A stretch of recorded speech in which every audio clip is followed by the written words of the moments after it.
যুবনেতা সম্মানিত সভাপতি সেক্রেটারি আর উপস্থিত আছেন ইব্রাহিম খলিল, সদস্য সচিব রিয়াজ 3 নম্বর। আপনারা ওনার জন্য দোয়া করবেন।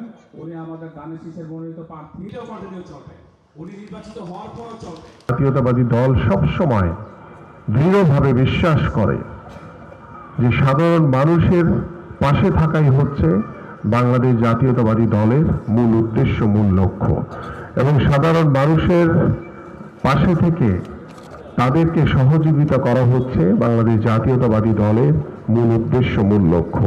এবং সেই লক্ষ্য উদ্দেশ্যকে আমরা ঐক্যবদ্ধভাবে বাস্তবায়ন করার জন্য আপনারা জানেন যে আমি আমার এই নির্বাচনী এলাকায় প্রত্যেকটি ওয়ার্ডে ওয়ার্ডে প্রতি সপ্তাহে বিভিন্ন পাড়া মহল্লায় আমরা ফ্রি মেডিকেল ক্যাম্প, ফ্রি ঔষধ বিতরণ কর্মসূচি পালন করছি।